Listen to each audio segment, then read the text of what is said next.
Hello friends, welcome back. स्वागत है आपका हेल्थ केयर के साथ साथ पॉलिटी एंड गवर्नेंस को भी कहीं ना कहीं ये टच करता हुआ टॉपिक।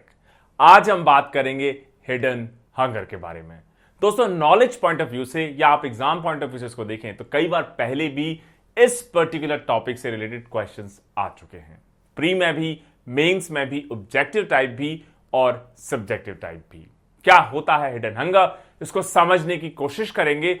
क्या इसके मेन रीजंस हैं, क्या वो सर्कमस्टांसेस हैं, क्या इंडिया का डेटा है, ताकि आप सिर्फ ऑब्जेक्टिव नहीं लेकिन उसके साथ साथ चाहे एथिक्स का पेपर हो, ऐसे का पेपर हो, चाहे आपका सब्जेक्टिव पेपर हो या इंटरव्यू में कॉन्वर्सेशन हो, इन सभी क्वेश्चंस को आप प्रॉपर्ली आंसर कर पाए। आज का जो डिस्कशन होगा वो इस बात को लेके होगा कि क्यों हिडन हंगर इंडिया के लिए एक बड़ी थ्रेट के रूप में फिर से इमर्ज होना शुरू हो चुका है। और अगर हमने जल्दी ही कुछ इसके बारे में नहीं किया इसको एड्रेस करने के लिए, तो 2025 का जो हमारा ग्लोबल न्यूट्रिशन टारगेट्स हैं उसको शायद हम कभी अचीव नहीं कर पाए एज ए कंट्री। दोस्तों, किसी भी लेक्चर वीडियो के रिसोर्सेज के लिए डिस्क्रिप्शन सेक्शन, पहला लिंक इंग्लिश में पीपीटी, सेकंड लिंक हिंदी में पीपीटी, और आप हमारा टेलीग्राम चैनल भी ज्वाइन कर सकते हैं। टॉपिक न्यूज में क्यों बना रहा, हाल ही में नेशनल फैमिली हेल्थ सर्वे 5 का डेटा निकल कर आया। इस पे दोस्तों 2 लेक्चर्स हम ऑलरेडी डिलीवर कर चुके हैं। आप हेल्थ के प्लेलिस्ट में जाएंगे, उन लेक्चर्स या एनएफएचएस 5 के क्या इंपॉर्टेंट फाइंडिंग्स रही हैं पॉपुलेशन को लेके, न्यूट्रिशन को लेके, एनीमिया को लेके, इसके अलावा और भी बहुत सारी इंफॉर्मेशन आपको उन लेक्चर्स में मिल जाएगी। एनीमिया, खासतौर से प्रेग्नेंट विमेन जिनका एज ब्रैकेट है 15 to 49 ईयर्स, जब NFHS 3 को कंपेयर किया गया NFHS 4 से तो बड़ी अच्छी न्यूज सामने निकलकर आई। NFHS 3 को कैरी आउट किया गया 2005-2006 में, और उसके 10 साल बाद NFHS 4 को कैरी आउट किया गया 2015-16 में। 57.9% प्रेवलेंस या इंसिडेंस देखा गया एनीमिया का 2005-6 में थ्रू NFHS 3। यह घटकर 57.9% से अब सिर्फ 50.4% रह गया 2015-16 में NFHS 4। और सभी को एक उम्मीद जागी कि इंडिया एज ए कंट्री शायद सही ट्रैजेक्टरी पे, सही डायरेक्शन में मूव कर रहा है कि किस तरीके से हम अपने मेल न्यूट्रिशन को और जो मैटरनल एनीमिया है उसको एलिमिनेट या कम करते चले जाएंगे। लेकिन अभी जो NFHS 5 का डेटा रिलीज किया गया है कुछ महीने पहले, उसमें फिर से अलार्मिंग सिचुएशन आती हुई दिखाई देती है। जो प्रेग्नेंट वुमेन 15 to 49 ईयर्स का एनीमिया का जो इंसिडेंस है, जो 50.4% रहा 2015-16 में, अब वो 2019 और 2021 के पीरियड में बढ़कर 52.2% फिर से पहुंच गया है। ऐसा माना जाता है कि अभी जो लेवल्स हैं एनीमिया प्रेवलेंस के इंडिया में, अगर इनको हमने टैकल नहीं किया, कम नहीं किया, एड्रेस नहीं किया, तो जो वर्ल्ड हेल्थ असेंबली के ग्लोबल न्यूट्रिशन टारगेट्स हैं 2025 के, कि हमें हमारा जो एनीमिया है, खासतौर से ऐसी विमेन जो कि रिप्रोडक्टिव एज ग्रुप में है, उसको 50% से कम करना है, उस टारगेट के हम आसपास भी शायद ना पहुंच पाएंगे। अब एनीमिया का क्या प्रेवलेंस है उसको थोड़ा टेक्निकली समझने की कोशिश करते हैं। जैसे एक बड़ा मिसकॉन्सेप्शन तो इस बात को लेकर ही है कि एनीमिया का मतलब है कि अगर किसी की बॉडी में आयरन के लेवल्स कम हैं तो उसको एनीमिक कहा जाएगा। लेकिन अगर आप साउथ एशियन पॉपुलेशन की बात देखें तो जो 50% एनीमिया है उसके जो मेन रीजन है वो है लो डाइटरी इनटेक ऑफ आयरन, जो कि नॉर्मली समझा जाने वाला रीजन है।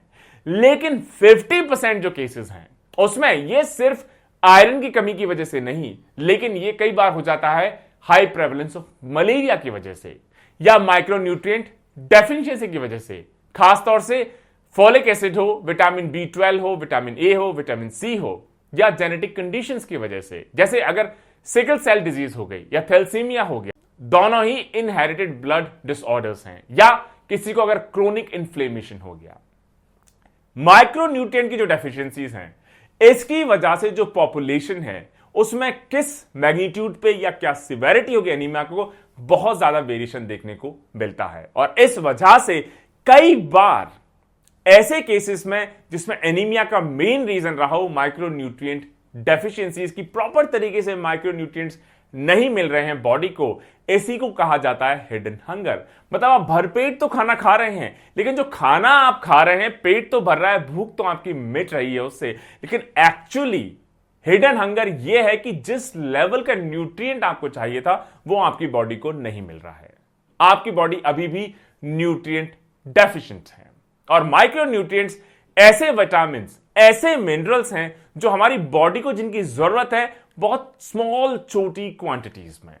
इनकी रिक्वायरमेंट हालांकि छोटी क्वांटिटीज में, कम क्वांटिटीज में है, लेकिन अगर इनकी कमी हो जाए और खास तौर से प्रेगनेंसी के टाइम पे, तो इसकी वजह से रिजल्ट हो सकता है इसका पुअर प्रेगनेंसी।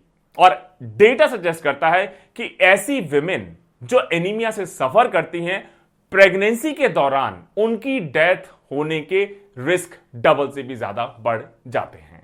साथ ही साथ जो बर्थ आउटकम्स हैं, मतलब अगर जो चिल्ड्रन होंगे वो मेलन्यूरिश्ड मदर्स के अगर पैदा होते हैं, बर्थ लेते हैं, तो हो सकता है वो स्टंटेड हो सकता है बहुत छोटे हो सकता है प्रीमेच्योर डिलीवरीज हो जाएं, या हो सकता है स्टिल बॉर्न हो, मतलब डेड ही उनकी बर्थ हो।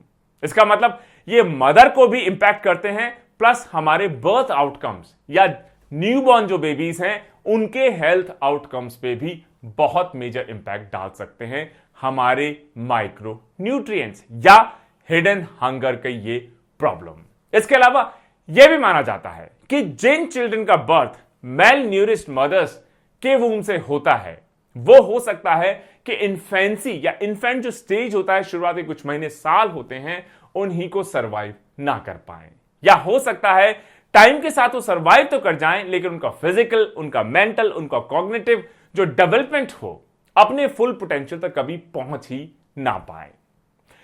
सेकेंडरी डेटा आप एनालिसिस देखेंगे न्यूट्रिशन का इंडिया में, तो उसके हिसाब से जो हमारे इंडियन विमेन हैं उसमें 32.35% से ज्यादा विमेन फेस करती हैं विटामिन डी की डेफिशिएंसी। सिमिलरली फॉलिक एसिड की डेफिशिएंसी आप देखेंगे तो रफली 41.6%। आप विटामिन ए की डेफिशिएंसी देखेंगे तो रफली 16.4%। आप जिंक की डेफिशिएंसी देखेंगे तो रफली 41%। मतलब सिग्निफिकेंट डेफिशिएंसी न्यूट्रिशन की हमारी प्रेग्नेंट फीमेल्स या विमेन में। डेटा भी कई बार क्वेश्चन मार्क के दायरे में आ जाता है, खासतौर से जब बात हो जाए माइक्रोन्यूट्रिएंट डेफिशिएंसी की या हिडन हंगर की।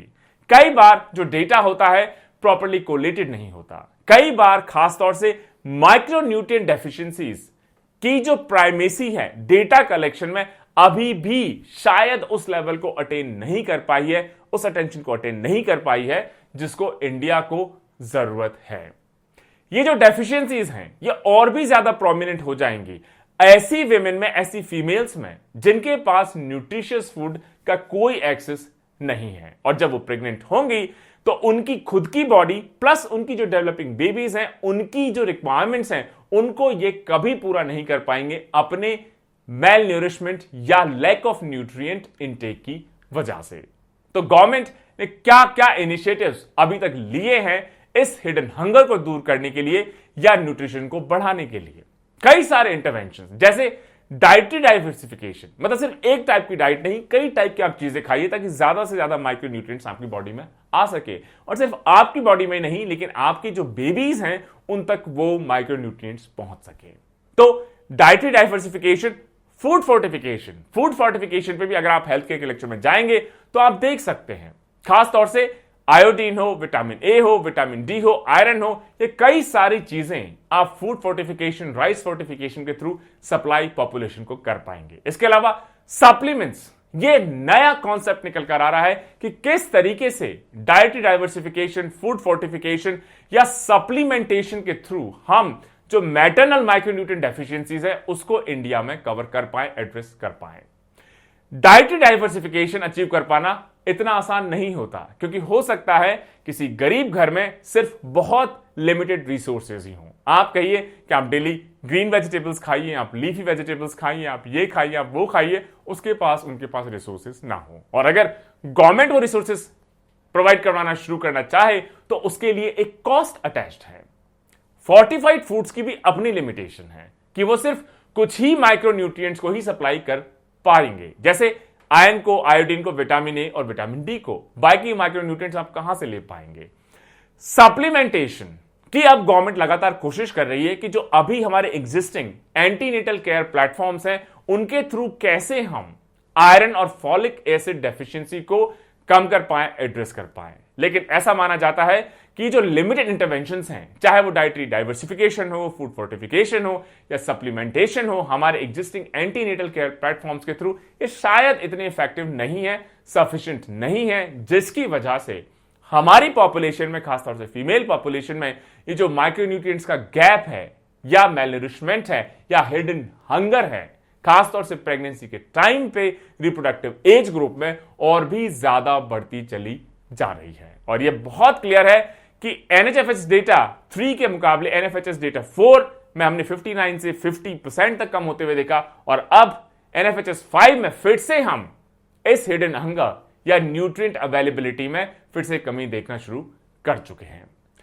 एक फॉर्मुलेशन अगर ऐसा डेवलप कर लिया जाए जिसमें आप कई सारे की माइक्रोन्यूट्रिएंट्स को कंबाइन कर सके, जिससे जो हमारी डाइटरी रिक्वायरमेंट है उसको वो रिप्लेनिश कर सके, उसको वो और ऐड कर सके, सपोर्ट कर सके, सप्लीमेंट कर सके, तो उससे हो सकता है जो प्रेगनेंसी एक्सपीरियंस है हमारे फीमेल फोक्स का वो कहीं ज्यादा हेल्दी हो, पॉजिटिव हो। जैसे हमारे न्यूबॉर्न बेबीज हैं, उनकी लाइफ भी, उनका कॉग्निटिव फिजिकल डेवलपमेंट कहीं ज्यादा बेटर हो पाए। ऐसा ही एक फॉर्मुलेशन माना जाता है जिसको ग्लोबली सपोर्ट किया जा रहा है, वो है United Nations international multiple micronutrient antenatal preparation, जिसको UNIMMAPs भी कहा जाता है। शॉर्ट में कई बार इसको मल्टीपल माइक्रोन्यूट्रिएंट सप्लीमेंटेशन MMS भी कहा जाता है। ये दिन में सिर्फ एक बार आपको लेना है और ये 15 से भी ज्यादा जो विटामिन है और मिनरल्स है उनकी सप्लाई आपकी बॉडी में कर सकता है, जिसमें आयरन हो सकता है, फॉलिक एसिड हो सकता है, विटामिन ए हो सकता है, विटामिन डी हो सकता है, विटामिन ई हो सकता है, थायमिन हो सकता है, राइबोफ्लेविन हो सकता है, नियासिन हो सकता है, विटामिन B12 हो सकता है, vitamin B6, vitamin C, zinc, iodine, copper, selenium etcetera etcetera, ताकि इस एक सिंगल मल्टीपल माइक्रोन्यूट्रिएंट सप्लीमेंटेशन के थ्रू एक ब्रॉड जो स्पेक्ट्रम है माइक्रोन्यूट्रिएंट डेफिशिएंसीज का, उसको हम कैसे ब्रिज कर सके, एड्रेस कर सके। और ऐसा माना जाता है कि इसके बेनिफिट्स आप देख लें तो उतने ही इफेक्टिव हैं जितने आयरन फॉलिक एसिड के सप्लीमेंटेशन है, जो अभी एक करंट स्टैंडर्ड माना जाता है एंटीनेटल केयर का। और इस MMS के थ्रू, मल्टीपल माइक्रोन्यूट्रिएंट सप्लीमेंटेशन के थ्रू,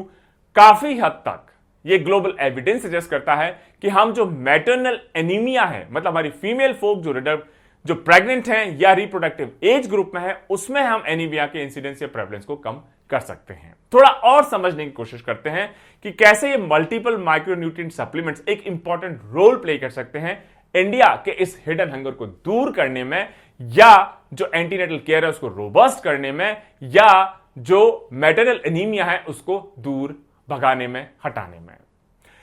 मल्टीपल माइक्रोन्यूट्रिएंट सप्लीमेंट्स कोई बहुत नई चीज नहीं है। इनफैक्ट इनको प्रेग्नेंट वुमेन को प्राइवेट सेक्टर में बहुत पहले से ही प्रिस्क्राइब किया जाता रहा है। Even World Health Organization WHO ने भी रिकॉग्नाइज किया है कि MMS, चाहे आपकी प्रेगनेंसी हो या बर्थ आउटकम्स हो, दोनों को ही सब्सटेंशियली इंप्रूव कर सकते हैं। और इसके कारण WHO ने इसको जो एसेंशियल मेडिसिन लिस्ट है 2021 की, उसमें भी इंक्लूड किया है। MMS को कॉस्ट इफेक्टिव माना जाता है, एक सिंगल सप्लीमेंट 15 से भी ज्यादा जिसमें विटामिन हो और मिनरल्स हो। इसको अगर आप कंपेयर करेंगे आयरन और फॉलिक एसिड सप्लीमेंटेशन से, तो उसके मुकाबले उतना ही इफेक्टिव, लेकिन जिसकी कॉस्ट उसके मुकाबले कहीं कम आकी जाती है। इसके अलावा कॉस्ट इफेक्टिव तो है ही है, यह भी डेटा सजेस्ट करता है कि अगर हम सिर्फ 30% भी कवरेज कर पाए अपनी प्रेग्नेंट फीमेल पॉपुलेशन का, तो हो सकता है बड़ा कॉस्ट इफेक्टिव तरीका निकल कर आ जाए हर साल, जिसमें हम 1 लाख से भी ज्यादा जो चाइल्ड डेथ्स होती हैं इंडिया में, उनको अवॉइड कर सकें, बचा सकें। अनफॉर्चुनेटली अभी भी इस MMS को या मल्टीपल माइक्रोन्यूट्रिएंट सप्लीमेंट्स को इंडिया की जो कॉम्प्रिहेंसिव न्यूट्रिशन पॉलिसी है उसका एक सिग्निफिकेंट पार्ट नहीं बनाया गया है। तो क्या है वे फॉरवर्ड?